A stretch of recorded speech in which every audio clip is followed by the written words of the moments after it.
do these European banks start to catch up now as we recover from the pandemic and people start looking at underperformers regionally? Yes, hello, Matt. Good to be here. I think the European banks are quite a compelling value case. Now, of course, they've been cheap for a very long time, and many people saw them as being really uninvestable in much of the decade after the financial crisis. They had to raise more capital, moves to negative interest rates, crushed their margins, and then the pandemic hit and you saw provisions for loan losses.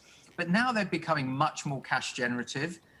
They have had a strong bounce from the lows as many people have moved into more cyclical and value parts of the market. But from a valuation perspective, there's still a big catch up to make up for the shortfall with US banks. Now, the conditions are not exactly the same. The US economy is recovering more quickly, although Europe is catching up on that basis. But also the shift in interest rate expectations in the US, which you were talking about earlier, is helping the US banks in a way that we're not yet seeing really in Europe, given that rate rises are still not really a realistic prospect for some years to come. That being said, we do think that they're becoming cash generative. They're in a position to pay dividends again. They look very cheap. And I think that's one of the areas that we would be overweight in the European market. Peter, I know in your note you also talk about the clear distinction between growth and value likely to fade. What does that give way to? I think more of an eclectic mix, frankly.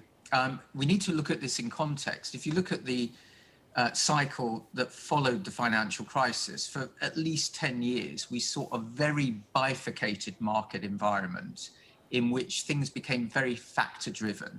Growth strongly outperformed value in every region. And of course, partly reflecting that, the US equity market massively outperformed other equity markets as well because it had much more exposure to growth. Now, why this happened had a lot to do with ever lower bond yields, and that pushed up the relative valuation of long duration assets.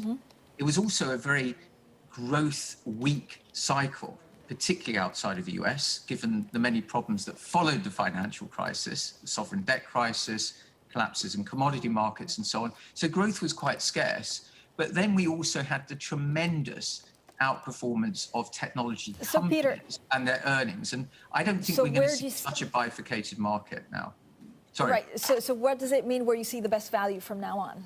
So here we see a mixture between deep value areas of the market. Banks we were just describing would be one. Commodities, energy, mining would be another similar area where we think there's strong cash flow being generated and some good valuations. Right. But also some of the more defensive growth parts of the market are starting to look quite attractive. They were hit as you got the longer duration stocks selling off a bit in recent months with rising inflation expectations. So we think it's going to be a bit more of a mix. And I think also from a geographical perspective, much more of a mix in performance rather than such a clear outperformance of the US. So with that, if you don't have this clear growth versus value, you have some other things in there. Does that mean it's a stock pickers market now, Peter? Yeah, very much so. We sort of think about a kind of framework, really, where most cycles are defined by different phases of development. Now, the initial recovery from a bear market, what we call the hope phase, is nearly always driven by very sharp rises in equity prices and valuations as investors start to price a recovery. That nearly always is led by cyclical and value stocks. But as you go into the next phase, the growth phase, where the actual growth comes through, you tend to get lower returns in general and a much more mixed return across sectors and factors. And it becomes really the area of alpha opportunity. And that would be really our call, that we're going into a period now where there's less beta opportunities, less steep rises in equities more broadly, less clear distinction between factors and sectors, but a much better opportunity set for alpha and stock picking.